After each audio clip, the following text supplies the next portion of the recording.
Halo semuanya, balik lagi bareng gue Vian Rafe. Dan seperti biasa di video kali ini gue bakalan lanjutin alur cerita yang sebelumnya pernah gue upload.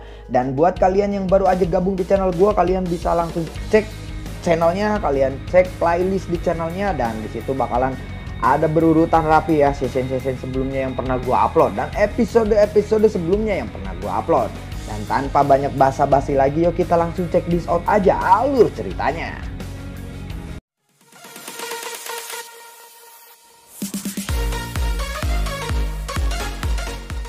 Di episode sebelumnya, Xiaoyan yang berhasil menemukan tempat persembunyian Guiyang yang membawa lari kristal Tuse milik klan Gu. Sun Er segera berteriak setelah Guiyang itu terlihat. Tentara terendam hitam, tangkap dia. Para tetua berkata, jaring penahan roh. Ucap dari para tetua yang mendengar perintah dari Sun Er. Doki yang kuat dengan cepat membentuk jaring doki besar di langit, menekan Guiyang dari segala arah. Guiyang membentuk segel tangan, lusinan angin ganas melesat ke arah jaring. Ping ping ping ping. Setelah itu Guiyang bergerak bergegas menuju langit. Gudao dan yang lainnya pun sampai. Gudao lalu berteriak, bangsat, kamu pengkhianat. Baru saja mereka akan menyerang, 3 dari 4 orang suci iblis muncul di depan mereka. Hunyan membentuk segel tangan. Telapak tangannya menghantam penghalang cahaya penahan. Melihat itu Sun Er segera berteriak, jangan biarkan dia kabur. Sun Er bergegas maju diikuti dengan Gu Qingyang dan yang lainnya. Kelompok Sun Er pun telah mengepung Guiyang. Sun Er berkata, Penatua Guiyang, kenapa kamu melakukan ini? Tanya dari Sun Er. Guiyang lalu berkata, apakah kamu berpikir bahwa aku Guiyang yang asli? Jiwa Guiyang telah dipaksa bergabung denganku oleh Nihility Devouring Flame. 100 tahun yang lalu, ucap dari Guiyang. Tiba-tiba banyak pilar doki melesat keluar dari telapak tangan kelompok Sun Er menyerang Guiyang. Melihat itu, telapak tangan Guiyang ditekan dan ruang itu didistorsi memblokir banyak pilar doki. Guiyang kembali berkata, aku akan pergi dulu. Guiyang segera berbalik dan pergi. Tiba-tiba tinju berisi api merah muda menabrak dadanya. Buar. Xiaoyan menginjak udara dan menatap Guiyang. Dia lalu berkata, tidak akan semudah itu untuk pergi dari sini, ucap dari Xiaoyan.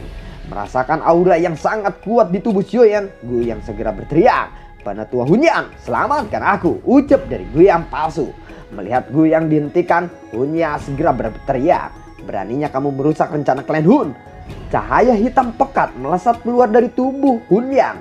Dia bergegas menuju Xiaoyan. Hunyan lalu berkata, jari kematian yang layu. Melihat itu tubuh Xiaoyan berubah menjadi seperti kaca merah muda. Auranya melonjak. Xiaoyan pun berkata, Yellow Spin Finger. Buar, duduk, buar. Hunyan lalu berkata, aku ingin tahu berapa banyak serangan yang bisa kamu terima. Cahaya hitam itu kembali melonjak dari jarinya. Hunyan menekan 10 jarinya. 10 cahaya hitam melesat ke arah Xiaoyan. Buar. Xiaoyan melengkungkan telapak tangannya dan mengumpulkan Lotus Flame. Namun sebelum Lotus Flame terbentuk, sosok kuat tiba-tiba menghadang 10 sinar cahaya hitam itu. Dadedor. Buar. Sosok itu berkata, Hunyan, izinkan aku bertarung denganmu. Melihat itu Hunyan berkata, Guli, raja terendam hitam, kamu belum banyak berkembang. Ucap dari Hunyan. Guli menoleh kepada Xiaoyan. Dia lalu berkata, teman muda Xiaoyan, aku serahkan Guiyang padamu. Kamu harus merebut kembali giok dewa kuno Tuse, ucap dari Guli. Setelah itu dia melangkah maju dan langsung terlibat dalam pertempuran sengit dengan Hunyan. Xiaoyan mengangguk dan berbalik menuju Guiyang. Melihat Guiyang bergegas menuju penghalang energi di langit melewati kelompok Sun Er. Melihat itu Xiaoyan segera menembakkan api ke arah Guiyang. Buar. Setelah serangan itu Guiyang terluka cukup parah. Tubuhnya tiba-tiba membengkak. Kelompok Xiaoyan berkata, dia akan menghancurkan diri. Buar. Cahaya darah tiba-tiba keluar. Xiaoyan berkata, giok kuno ada di dalam, hentikan dia. Giok kuno seukuran telapak tangan terbungkus dalam cahaya darah. Orang itu menghancurkan diri untuk mengirimkan giok kunonya. Wush. Cahaya darah itu merobek penghalang energi dan melarikan diri. Xiaoyan segera muncul tidak jauh dari cahaya darah. Dia mengulurkan tangannya dan kekuatan hisap dipancarkannya. Tiba-tiba terjadi ledakan di atas kepala Xiaoyan. Buar! Tangan seperti batu giok putih terulur dari atas menyambar Xiaoyan. Melihat itu Xiaoyan lalu berkata, "Hun Tiandi." Xiaoyan segera mundur. Tiba-tiba tinju besar lainnya muncul dan bertabrakan dengan tinju Hun Tiandi. Buar! Dengan cepat Xiaoyan lalu mundur. "Guyuan!" teriak dari Hun Tiandi. "Karena kamu mulai perang, klanku akan menemanimu sampai akhir," ucap dari Guyuan. Hun Tiandi lalu berkata, "Kamu seharusnya mengucapkan kata-kata itu saat klan Xiao dihancurkan oleh klan Hun. Kata-katamu itu sedikit terlambat," ucap dari Hun Tiandi. Setelah suaranya terdengar, banyak celah spasial besar tiba-tiba terbentuk. Kabut hitam melonjak keluar dari dalamnya. Melihat itu Xiaoyan lalu berkata, "Apakah tentara klan Hun telah dikerahkan?" Kabut hitam melonjak keluar dari celah-celah tersebut. Dan akhirnya segel hitam itu dengan cepat berubah menjadi sebesar 100.000 kaki. Segel hitam itu tergantung di langit. Melihat segel itu tergantung di langit, pada akhirnya klan Gu berkata, "Aktifkan formasi." Pilar cahaya tiba-tiba melonjak dari pegunungan, membentuk cermin kuno yang ukurannya tidak kalah dengan segel hitam. Hun Tiandi lalu berkata, "Segelku musnah." Segel hitam di langit bergetar dan langsung turun dari langit. Area dalam jarak ratusan ribu kaki akan hancur dalam sekejap jika segel hitam itu menyentuh tanah. Para ahli klan Gu berkata, "Cermin Gudi." Sebuah cermin kuno yang sangat besar muncul dan bertabrakan dengan segel hitam. Buar! Segel hitam dan cermin kuno pun hancur seketika ketika mereka bertabrakan. Para ahli dari klan Gu memuntahkan seteguk darah setelah cermin kuno itu runtuh. Badai pemusnah mengamuk di langit. Xiaoyan bersembunyi di dalam formasi. Pandangan Xiaoyan beralih. Dia berkata, "Di mana batu kuno itu?" Terlihat Nihility Devouring Flame yang masih menjerat di dalam pertempuran dengan kepala klan Li dan Yan. Tiba-tiba mundur. Melihat itu Xiaoyan segera berteriak, "Hentikan dia! Dia akan merebut batu giok kuno!" Li Ying dan Yan Jin bergegas ke depan. Telapak bencana petir dari misterius api turun. Keduanya melepaskan serangan bersamaan menuju Nihility Devouring Flame. Buah! Melihat itu Nihility Devouring Flame bergetar. Lubang muncul di sekitarnya. Buar! Lubang hitam itu pun hancur. Telapak tangan petir di jari api segera mendarat di belakang Nihility Devouring Flame. Kekuatan menakutkan meledak di punggung Nihility Devouring Flame. Api hitam melesat ke segala arah. Buah, bebeng. 2000. Oreo anjing, Oreo. Nihility Devouring Flame terhuyung-huyung setelah dipukul berat oleh Li Ying dan Yan Jin. Mulut Nihility Devouring Flame melebar lalu menelan batu giok kuno ke dalam mulutnya. Setelah batu giok kuno ditelan, 4 orang suci iblis dari klan Hun bergegas maju dan menjaganya. Nihility Devouring Flame berkata, "Ayo kita pergi sekarang." Tubuhnya bergerak dan bergegas ke celah spasial. Saat Nihility Devouring Flame bergerak, terdengar teriakan Guyuan, "Berhenti!" Hun Tiandi pun muncul di depan Guyuan. Tubuhnya melayang ke belakang. Kabut hitam melonjak dari celah spasial di belakangnya. Segel hitam besar sekali lagi terbentuk. Para ahli dari klan Gu segera membentuk cermin kuno. Hun Tiandi berkata, "Guyuan, sudah kubilang, klan Gu sudah kehilangan kesempatan terbaik untuk melawan klan Hun ketika klan Xiao dihancurkan. Rumah dewa kuno Tuse pada akhirnya akan mendarat di tangan klan Hun," ucap dari Hun Tiandi. Mendengar itu, Gu Ying segera berteriak, "Giok kuno dibagi menjadi 8 bagian. Kamu hanya punya 5. Tidak perlu bersenang hati dulu," ucap dari Gu Ying. Oh, benarkah seperti itu? Kepala klan dari klan Li dan Yan telah meninggalkan klan mereka. Apakah menurutmu klan Hun tidak memanfaatkan kesempatan seperti itu? Ucap dari Hun Tiandi. Mendengar itu Li Ying dan Yan Jin terkejut dan berkata, "Apa?" Hun Tiandi hanya tersenyum tipis. Dia perlahan-lahan menarik dirinya ke garis retakan spasial, diikuti dengan Nihility Devouring Flame dan yang lainnya. Mata Hun Tiandi tiba-tiba berbalik ke arah Xiaoyan. Dia berkata, "Kamu Xiaoyan bukan? Giok kuno klan Xiao pasti ada padamu. Setengah bulan dari sekarang, bawa giok kuno itu ke Brutal Sky Mountain Ridge jika kamu ingin menyelamatkan ayahmu." Setelah suara itu terdengar, Hun Tiandi dan yang lainnya pun menghilang. Segel hitam besar di langit bergetar sebelum akhirnya perlahan menghilang. Seluruh pegunungan seketika sunyi ketika semua orang menyaksikan celah spasial di langit perlahan-lahan tertutup. Setelah klan Hun menghilang, cincin dari Li Ying dan Yan Jin pun tiba-tiba menyala.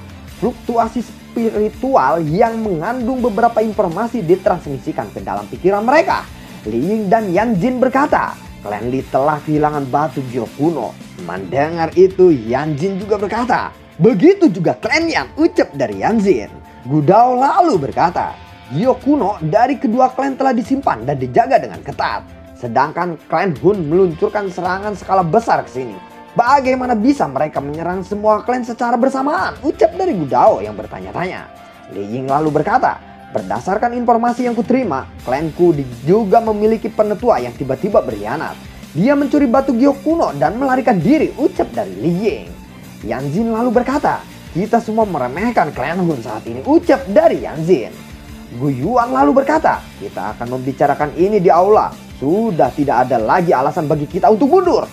Xiaoyan, kamu juga harus masuk, ucap dari Gu Yuan. Mereka pun sampai di aula. Gu Yuan lalu berkata, semuanya, setiap orang harus menyadari tentang teknik klan Hun. Aku tidak pernah meremehkan klan Hun sebelumnya, tetapi aku juga tidak pernah bisa memahami mereka. Hun Tiandi mungkin benar jika aku sedikit lebih bergegas ketika klan Xiao dan klan Hun terlibat dalam peperangan besar, situasinya mungkin akan sangat berbeda. Untuk sekarang, kemungkinan tidak ada satupun faksi di benua Doki yang bisa melawan klan Hun sendirian. Nihility Devouring Flame pernah melahap Raja Tunling. Oleh karena itu dia memiliki kemampuan klan Tunling.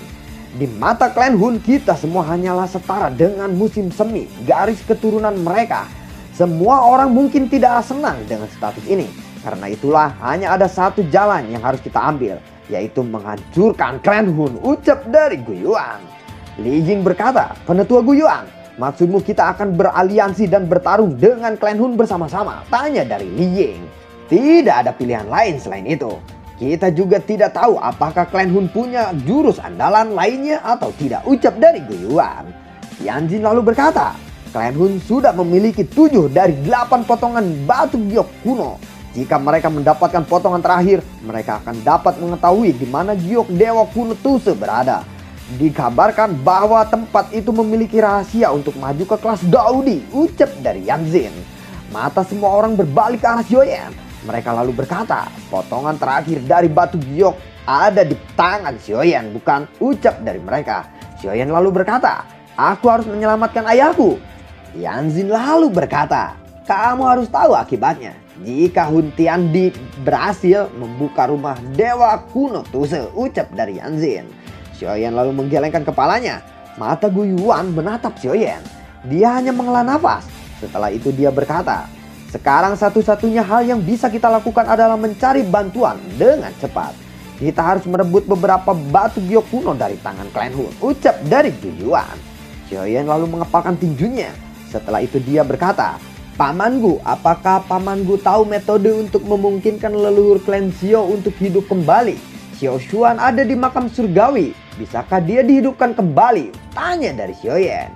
Gu Yuan mendengar itu dia lalu berkata, Xiao Xuan di makam surgawi hanyalah pecahan jiwa. Mencoba untuk menghidupkannya kembali, aku rasa itu tidak mungkin, ucap dari Gu Yuan. Aku ingin memasuki makam surgawi lagi. Apakah Paman Gu Yuan punya cara untuk melakukannya? Tanya dari Xiaoyan. Jika kamu bersih keras melakukannya, aku bisa mengirimmu masuk. Mungkin kamu bisa bertanya kepada Xiao Xuan apakah dia punya cara untuk menghidupkan kembali dirinya atau tidak, ucap dari Gu Yuan. Gu Yuan kembali berkata kepada Xiaoyan, makam surgawi akan dibuka setiap 20 tahun sekali. Jika kita menghitung waktunya, masih ada waktu yang cukup lama sebelum dibuka kembali. Tetapi aku akan merobek garis retakan di makam surgawi dan membiarkanmu masuk. Ingat, jangan tinggal lebih dari 1 tahun di makam surgawi. Jika tidak, kamu akan ditolak oleh makam surgawi, ucap dari Gu Yuan. Xiaoyan lalu mengangguk dan berkata, maaf, aku merepotkanmu Paman, ucap dari Xiaoyan. Sedikit penjelasan, 1 hari di makam surgawi setara dengan 5 hari di dunia luar. Apakah kamu yakin tidak membutuhkan siapapun untuk menemanimu kali ini, ucap dari Gu Yuan. Xiaoyan tersenyum dan menggelengkan kepalanya. Gu Yuan melambaikan tangannya. Ruangan kosong tiba-tiba berfluktuasi. Garis retakan gelap hitam terkoyak. Gu Yuan kembali berkata, "Xiaoyan, cepatlah kembali," ucap dari Gu Yuan. Mendengar itu Xiaoyan lalu mengangguk dan berkata, "Baiklah paman." Xiaoyan pun segera masuk ke celah itu. Setelah Xiaoyan masuk, retakan itu perlahan menghilang. Gu Yuan memandang Sun Er yang khawatir. Dia lalu berkata, "Tenang, tidak akan terjadi apa-apa padanya." Sun Er lalu mengangguk setelah mendengar ini. Makam surgawi ditutup oleh banyak kabut. Sepasang sayap tulang di punggung Xiaoyan mengepak. Dia bergegas menuju bagian dalam makam surgawi. Dengan kecepatan tinggi dia lalu melesat ke arah makam Xiaochuan. Ada sosok manusia menggunakan baju besi berwarna darah sedang duduk di pilar batu yang menjulang tinggi di arena puing-puing jauh di dalam makam surgawi. Sosok manusia lapis baja berwarna darah itu merasakan kehadiran Xiaoyan. Sosok manusia itu melemparkan bila di sampingnya ke arah Xiaoyan. Sium, belentrang, betuk. Xiaoyan berhasil menangkis serangan itu. Xiaoyan segera mendekati sosok itu. Xiaoyan lalu berkata, "Hahaha, Sain Xiao Dao, sudah bertahun-tahun kita tidak bertemu. Tapi kamu tidak perlu menyambut hangat diriku seperti itu," ucap dari Xiaoyan. Xiao Dao lalu berkata, "Kamu anak kecil dari klan Xiao saat itu bukan? Sepertinya kamu di sini untuk mencari Xiaochuan bukan? Izinkan aku untuk memimpin jalanmu. Bagaimana menurutmu?" ucap dari Xiao Dao. Xiaoyan lalu berkata, "Kalau begitu silakan. Maaf merepotkan kali ini," ucap dari Xiaoyan. Xiaoyan tersenyum. Dia tidak menolak bantuan Xiao Dao. Sain Xiao Dao pun memimpin menuju wilayah yang dalam. Xiaoyan lalu mengikutinya dari belakang. Xiaoyan berjalan ke bagian terdalam dari makam surgawi tanpa halangan di bawah pimpinan Sain Xiao Dao. Dia sekali lagi melihat makam kuno yang dia lihat saat itu. Sain Xiao Dao lalu berkata, "Saudaraku, aku akan pergi." Sain Xiao Dao tidak berani melangkah maju setelah mencapai tempat 10.000 kaki dari makam. Dia membungkuk dan perlahan mundur. Xiaoyan berjalan mendekati ke arah makam. Dia lalu berlutut di tanah dan menyapa leluhur. Tiba-tiba terdengar suara, "Berhenti berlutut anak kecil."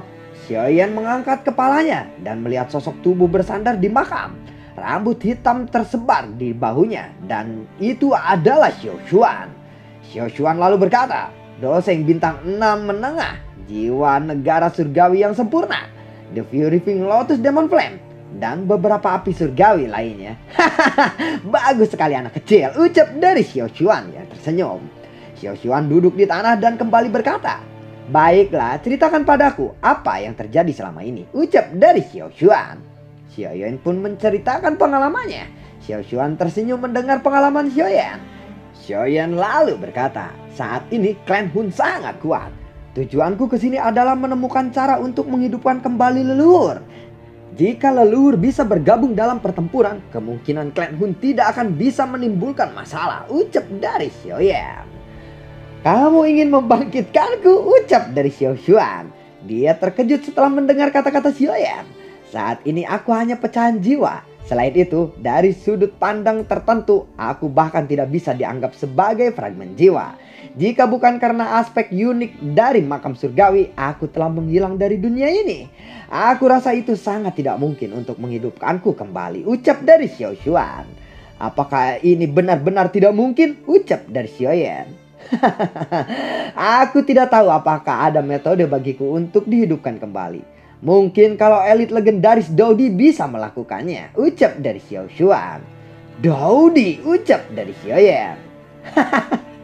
"Jangan buang waktumu untuk orang sepertiku yang sudah mati. Kamu bisa memperoleh pencapaian seperti sekarang tanpa bergantung kepada kekuatan garis keturunan apapun. Sejujurnya aku sudah sangat senang dengan ini. Orang-orang dari klan Xiao pada akhirnya ada yang luar biasa sepertimu. Klan Hun memiliki skill klan tuning. Ini di luar dugaanku. Aku tidak menyangka mereka telah menyembunyikan Nihility Devouring Flame. Tetapi jika ini masalahnya, akhirnya ada penjelasan tentang klan kuno yang tiba-tiba menghilang. Mengingat kekuatan klan Hun saat ini, bahkan klan Gu akan kesulitan bertarung dengan mereka sendirian. Tidak hanya itu, klan Hun juga berhasil mendapatkan 7 dari 8 bagian kristal Gyeoktuse. Potongan terakhir masih ada di tanganmu. Selain itu, bagian ini harus digunakan untuk ditukar dengan ayahmu. yang sekarang masih ditahan oleh klan Hun. Bila ini terjadi, mereka kemungkinan akan bisa mengumpulkan semua batu giok kuno dan mereka akan mengetahui lokasi rumah dewa dan lalu membukanya, ucap dari Xiao Xuan. Apakah leluhur tahu apa yang sebenarnya yang ada di dalam rumah dewa kuno Tuse? Bisakah itu benar-benar memungkinkan seseorang untuk mencapai kelas Dodi? Tanya dari Xiaoyan. Dodi, kemungkinan tidak ada elit Dodi yang pernah muncul di benua Doki dalam waktu 10.000 tahun terakhir ini. Tidak ada yang tahu apa alasannya. Meskipun seorang elit Dodi juga dianggap sebagai ahli utama di dunia selama zaman kuno, mereka memang ada pada saat itu. Tetapi level itu sekarang hanyalah ada di legenda. Tidak mungkin untuk memeriksa apakah yang telah terjadi pada zaman kuno. Tidak ada yang mengerti mengapa begitu sulit untuk berlatih untuk masuk ke kelas Dodi untuk sekarang. Saat ini aku telah mencoba untuk masuk ke tingkat ilusi ketika aku mencapai puncak kelas Dozeng bintang 9. Tetapi aku akhirnya gagal. Tetapi aku juga telah menemukan sesuatu saat kegagalan itu terjadi, ucap dari Xiao Xuan. Oh, penemuan apa itu leluhur? Tanya dari Xiaoyan. Kekuatanku saat itu sudah cukup untuk membuka masuk ke kelas Dodi. Tetapi setiap kali aku menembus lapisan penghalang itu, semacam perasaan kosong akan muncul dari jiwa dalamku. Kekosongan ini membuat aku mengerti bahwa sepertinya ada sesuatu yang hilang dalam proses pembobolan kelas Dodi ini. Hal ini begitu kritis. Jika aku bisa mendapatkannya, aku pasti sudah menembus kelas Dodi saat itu, ucap dari Xiao Xuan. Xiaoyan tiba-tiba mengingat Santo Yellow Spring Demon di dalam tablet batu di suku Piton Tanah Dalam. Dia juga mengatakan bahwa sepertinya ada sesuatu yang hilang dari benua Doki. Selain itu, justru hal yang hilang inilah yang mengakibatkan tidak ada ahli yang bisa menembus kelas Dodi di dalam 10.000 tahun terakhir ini. Jadi apa itu yang kurang, ucap dari Xiaoyan. Lalu bagaimanakah kelanjutan ceritanya? Sesuatu apakah yang kurang atau yang menghilang selama ini di dalam benua Doki? Jadi aduh, sepertinya akan semakin seru ya. Nantikan konten gue berikutnya dan semoga sehat selalu untuk kalian. Gue tidak lupa untuk berterima kasih buat kalian yang selalu mendukung channel ini dari awal hingga akhir. Dan gue selalu berterima kasih buat kalian yang sudah mendonasikan sedikit rezekinya lewat link Saweria di bawah kolom deskripsi. Aduh, tidak terasa ya, gue itu kayak yang udah gak punya kesibukan lain selain ngedubbing bro.